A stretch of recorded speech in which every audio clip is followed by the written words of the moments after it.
So we'll present a case of opsoclonus myoclonus, too scared to read. Now, a 43-year-old lady presented to the University of Benin Teaching Clinic, K1 campus, complaining of difficulty reading near print. And initially, we thought this lady was suffering from regular presbyopic or probably hyperopic symptoms. And she told us that each time she brings the book closer to her face, she can't see. Family history showed that she had just lost her daughter a few weeks earlier, and previously she had lost her husband about 2 years in the past. And that period, she was under so much stress, she was crying so much that she had to be hospitalized.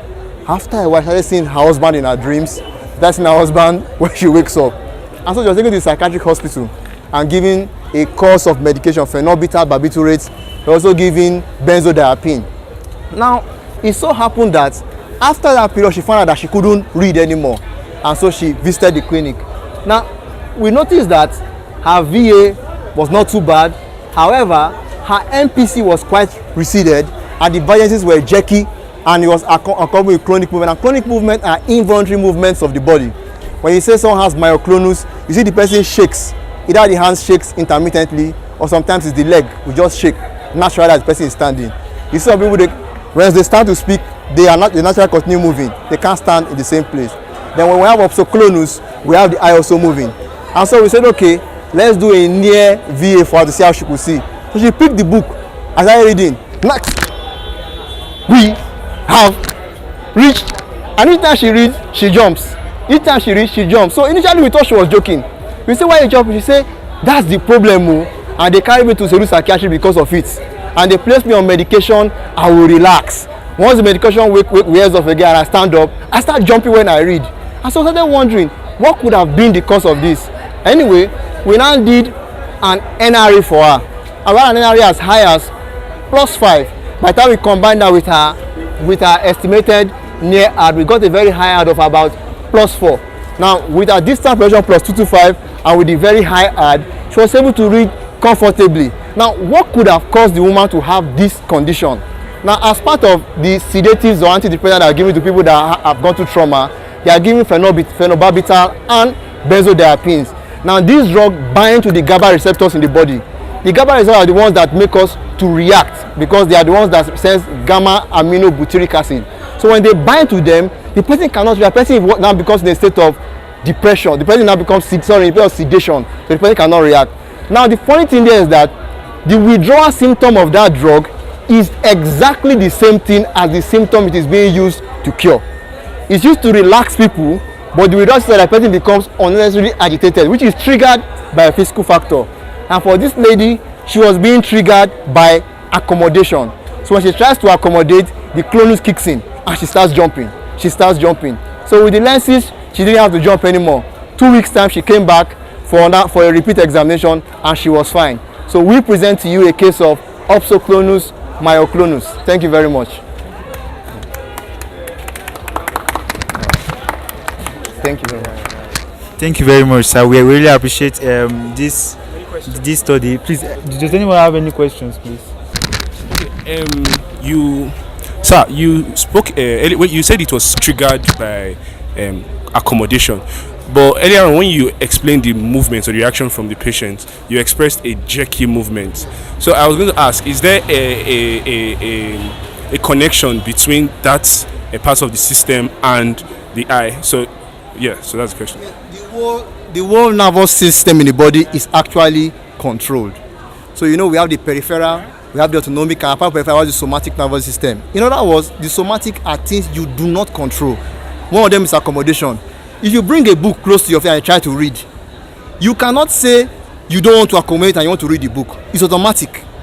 It's the same thing. The muscles that control the position of your body are actually controlled by the somatic nervous system. And that's the reason why if a father should stand, his son should stand, they will stand the same way because they're genetically programmed in them. Now, so what happens in this case is that it is being triggered because when she tries to accommodate, what happens is that for that muscle to fire, GABA must be absorbed at the level of the Edinburgh-Westphal nucleus that controls accommodation. So once that happens, it affects the whole limbic system and also the accommodative system. The person will jerk. Now, if it was only the body that was jerking, it would be pure myoclonus.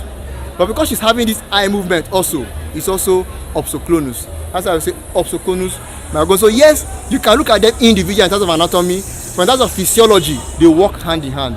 So they're actually connected. Thank you. Wow. Yeah. Yeah. Okay, sir, you made a very wonderful presentation here.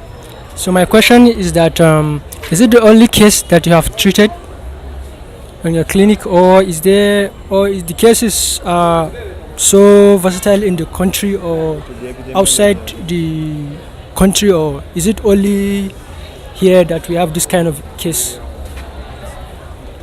A lot of our clinical care here in the country has this problem of what we call misdiagnosis. Like the presenter was saying, we might have probably seen this thing in the past and we would assume it was something else. For example, mental health as itself is considered a taboo in Nigeria. So people don't dabble into it. For example, you can imagine that in the whole curriculum, in the whole medical, not even optometry, medical curriculum, there's no mental health. You can only do it as a specialty. And so mental health is something that we don't dabble into. So if you are asking, we might not get that statistic yet because we take mental illness to be what? To be madness. Like in our own case, this was triggered by treatment for depression. She had lost her husband, and so she was hospitalized. I started seeing her husband. It was depression. So she was given treatment, and of course, after a while, she said, okay, I've gotten over it. They stopped the treatment abruptly, and she developed withdrawal symptoms. Because ab initio, her body is now relying on these drugs to keep her in a state of lucid calmness. Now she has now developed myoclonus. Now probably if you look at it, she was 43 when she came. It's also possible that at that point in time she was not having problems with reading, but the moment she developed accommodative stress as a result of presbyopia, it triggered the whole condition, and that's what's happening. So it can be present in children as a neurologic disorder. They are born with it, but usually in adults that have not had same in the past as an acute problem, is usually triggered by drug withdrawal. You also notice that people that smoke a lot have nicotine addiction, or maybe they are addicted to some hard substance or not. If you look at their fingers, you see it twitches naturally. It's a clonus. They twitch naturally. It's a clonus. There are some of them that you see them, the whole neck muscles, the eye muscles, it's an opsoclonus. And so the combination of these symptoms is what we present. So there are many ways, that's what I'm saying, it can be presented. Is can we identify it, and then can we do our own part in the management? Obviously, as you can see, we had to ask her to go back for a psychiatric follow-up before she came back for her own follow-up. So it's a multidisciplinary management for these conditions. Thank you. Yeah. Okay, sir. Okay, you spoke about this jerky movement, but there's this particular ailment I know of, Parkinson's disease. Now, is there a relationship between these, or is Parkinson's different from clonus? Now, you see, in Parkinson's disease, what has happened is that there has been a gradual degeneration of the protective tissues around the head, which is the myelin sheath, contains the dura, pia, and arachnoid matter. They protect the brain from trauma. Now, if you are to go through a sagittal section through the head, you find out that the brain is at the center, and then you have these tissues, the sulci, and then the fluid, that is the cerebrospinal fluid, all surrounding the brain. It protects the head from small accidents. You know, as you move your head, you hit your head on the chair, maybe your friend taps your head. They are actually traumas, but the head can take it because of the head is floating inside this fluid and is protected by these tissues. What happens in Parkinson's is that those tissues have they've thinned out or degenerated. So it's like saying, if I should hold a torch and I tighten it, the lights will come on. If I lose the battery, the light will start flickering because now it's now touching. So that brain that was stable before is now shaking. So the difference here is that in Parkinson's, the tremors are constant. It's not triggered. So in that Parkinson's, we continue shaking, constant. He can't stop it. It's constant. Even if you're the person, he will continue tremoring. But in a clonus, it is triggered by stress. That's the difference. So the person is normal. Like I said, if you ask people to present, they are normal. When they get to the front of the class, they start stammering. It's a clonus. It's an aphasic clonus. what's happening is that the person's vocal cords are vibrating, tension. Some people cannot stand straight. You find they'll start twitching once they're under pressure. It's a clonus.